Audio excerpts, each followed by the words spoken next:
Hi, my name's Neil. Welcome to my YouTube channel and welcome to my June edition recap from 2023. If you've not been following along, I've just been recapping the last year's worth of skate sessions month by month, trying to squeeze in each month into one video, but now and again I have to do like more than one for each month. But basically right now we are up to June, so we're hitting into summertime in the UK, which means much more outdoor skating, which is fantastic. Good weather, good vibes, everything's good. So let's get into it.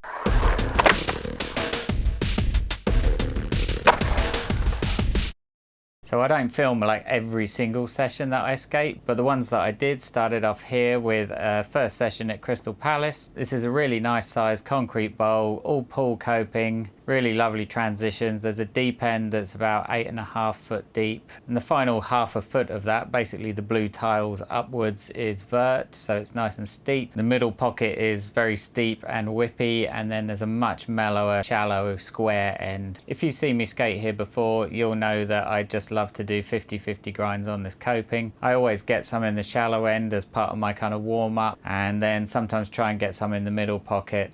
I've been doing them in the deep end a little bit, but at this point in time I had kind of built up a bit of a fear factor with the deep end, and it was totally irrational because I've done some really good ones in there before. But aside from that, I thought I need to try and do some rock and rolls somewhere in that bowl, and the shallow end was where I'd been sort of trying recently. So you'll see some attempts, and luckily I made it as well.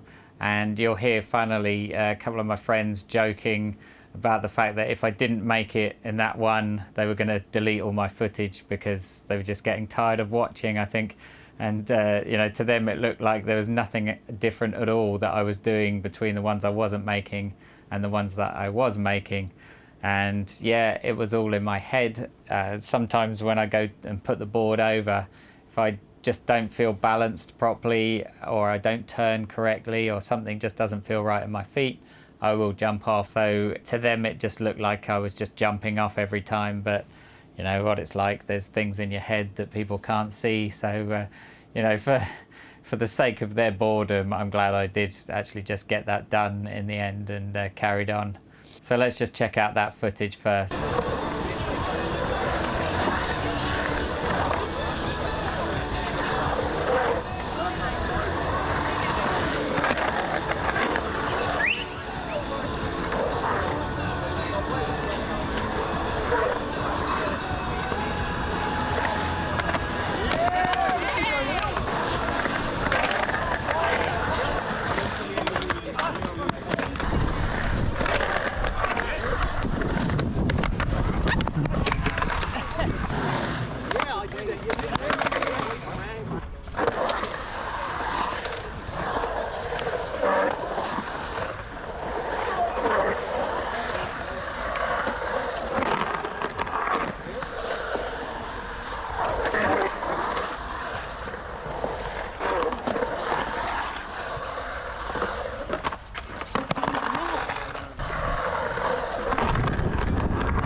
If I went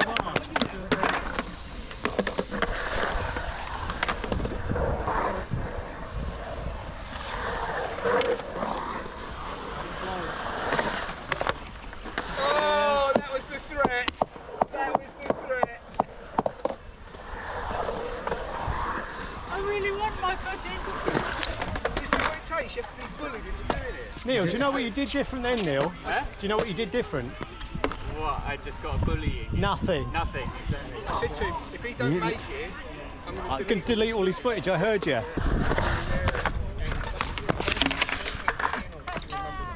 All right, so that was some really nice weather, great session.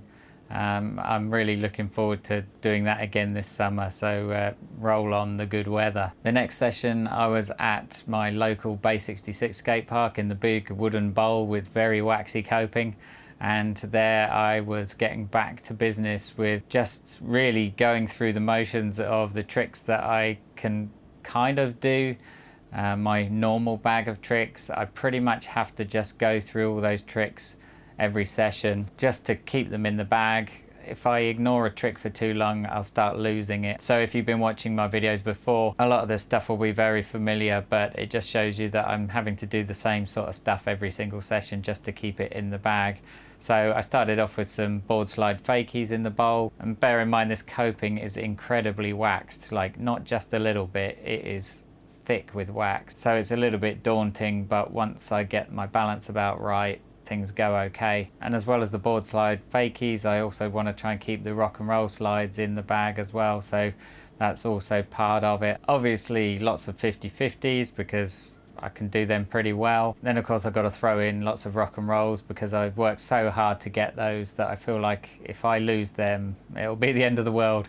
So I have to do a lot of rock and rolls as well. And then something else I've been working on a bit and trying to get better at on bigger things, bigger transitions, is the frontside disasters. I get them fairly often, but they're not really that graceful, and I just need to clean those up. So I've just got to keep on doing them and start cleaning them up. And then later on in the session I moved over to the mini ramp and just went through the motions of a lot of those regular things that I do as well. Most of these sessions I'm just kind of enjoying what I can already do and throw some stuff that I can't do very well in there just to try and improve them.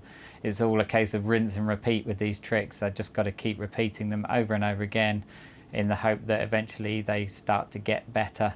And then I finished up in the bowl again on the kind of steepest extension there, just throwing out some early grab backside airs. I'm really not a fan of these at all. I think they look terrible, they feel terrible. You can see at one point where it's like my case in point as to why they're terrible.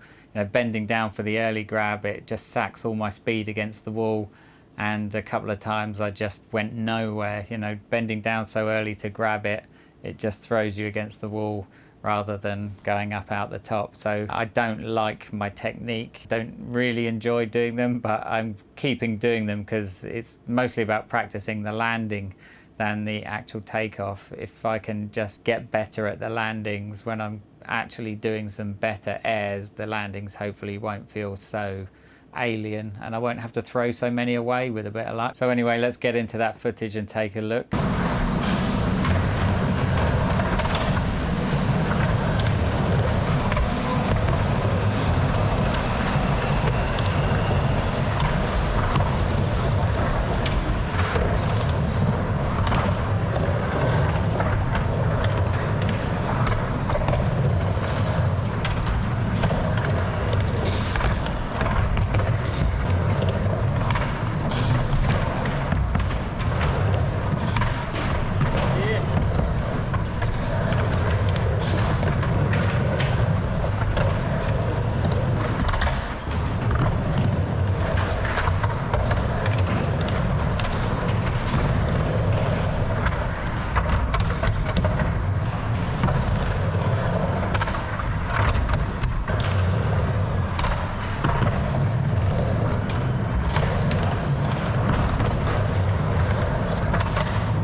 Okay, so not too bad. I thought I'd end that little bit of footage with a kind of walk around the bowl, a sort of camera at coping level look at the shape of that bowl, just to give you a better look of how it is. Probably quite hard to tell on camera, and maybe that helped you sort of visualize it a bit better, but it was just a bit of b-roll that I took and thought I'd throw that in there. Okay, and then the next session I was back at Crystal Palace again. This time it was an evening session. I don't go there too often in the evenings, but at the height of summer it's light for long enough that I can get over there in the evening and maybe get a couple of hours in before sundown. It's a great evening, lovely and warm weather. It was sunny, had to have my sunglasses on for a bit of it. I always enjoy going there, obviously going through the motions with those 50-50s again, just because that's what I can do there. I finished up with some frontside grinds because those are something that I'm really conscious that I need to improve and work on. You'll also see at one point I had to sneak a little bit of wax onto that coping because it was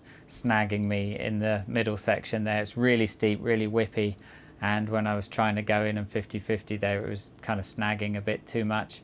Usually I would lacquer the coping before the session so it's nice and smooth for some grinds, but I didn't take any with me that day, and one of the kids had some wax, so I just threw a little bit on there. It actually didn't make much of a difference, to be honest, so it's not like it did any terrible harm. I know wax on coping is, you know, the cardinal sin, but I was the only one grinding there, so it was only me that it was really going to bother on that day, and to be honest, it really didn't make that much difference. I don't think anyone else is going to notice, but yeah, usually we lacquer that coping, then wax it. Don't put wax on metal coping, whatever you do. Anyway, let's get into it.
Yeah, it's a bit sticky by the look of things.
because I felt like my front end was a bit higher. I don't know.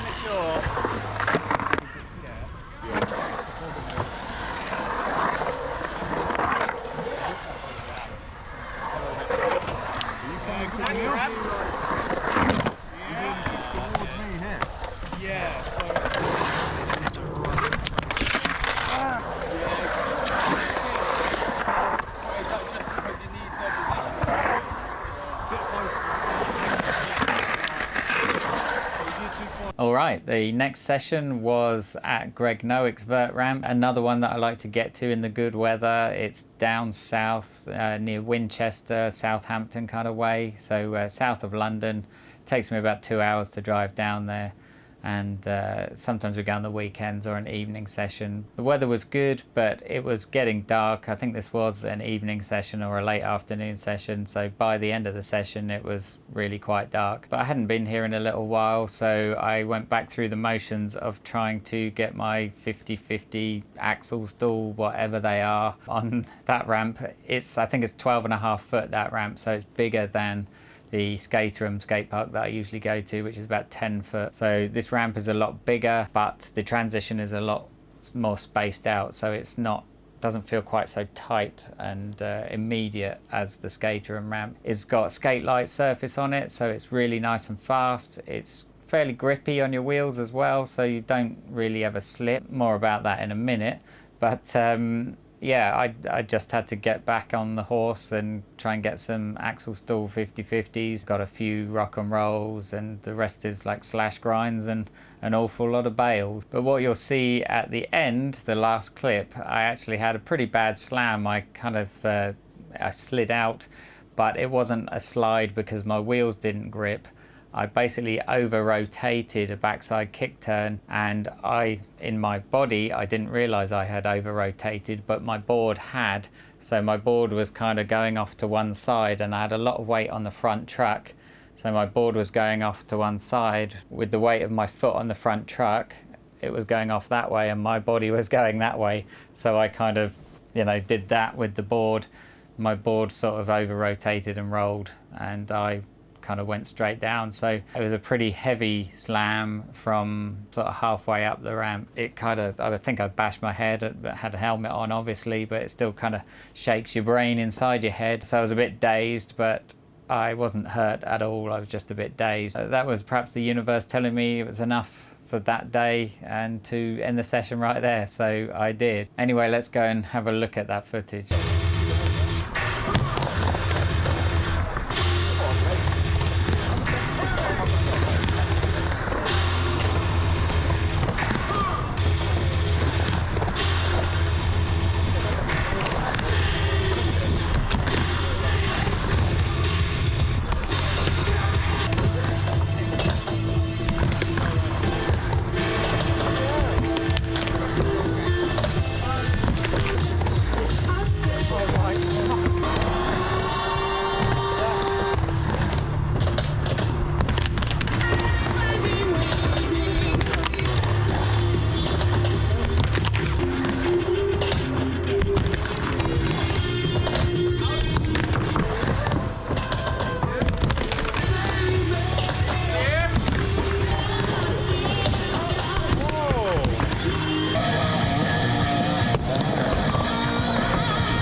Okay, so a fairly good session apart from that slam at the end, but you know, you got to have one of those every now and again to remind you you're alive. Certainly one of those ones that's completely out the blue.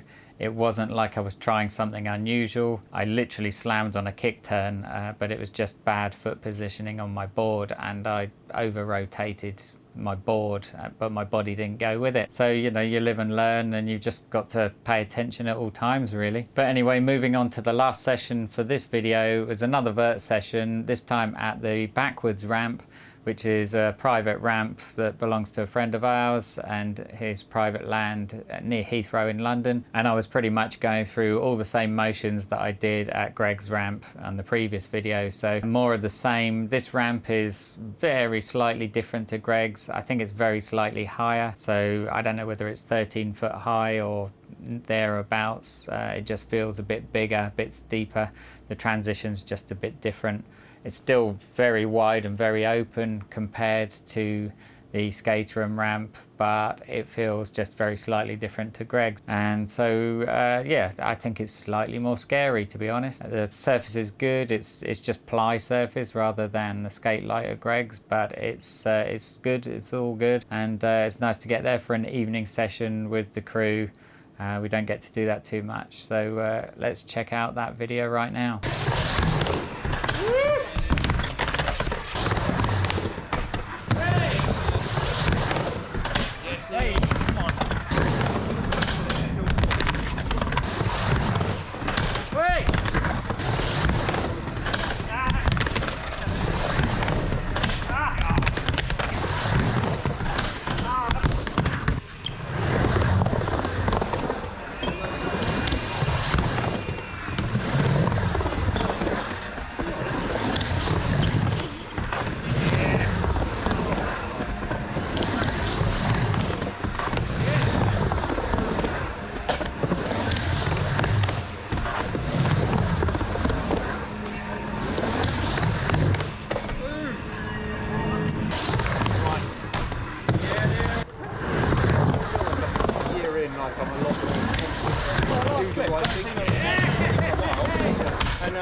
I'd never ridden vert on a skateboard. I still think that helps.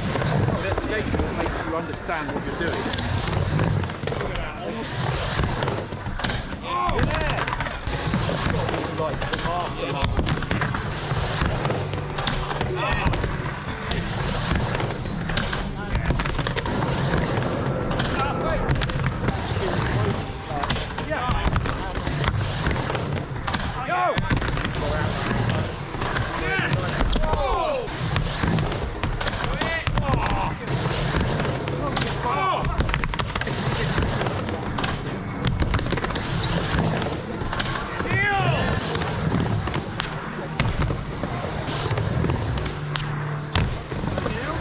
So there we go, that was June, or at least all the videos that I managed to capture during June. As you can see, a lot of bowl and vert stuff in the summertime because we can get outside and skate. In the winter time we tend to be more inside, so it'll be bowl and mini ramp stuff. But yeah, I really enjoy the outdoor skating. It's so much more fun than indoors. But I'm really glad we have indoor parks for the bad weather, because most of the year in this country it's bad weather. Anyway, I hope you enjoyed that video. Let me know what you think in the comments below. If you haven't been watching any of this series of catch-ups over 2023, there are links in the description below that you can go back and check those out. And obviously very soon I'll be back with the July video. So yep, thanks for watching. Leave me a thumbs up if you enjoyed it, and I'll catch you back here very soon. Take care. Cheers.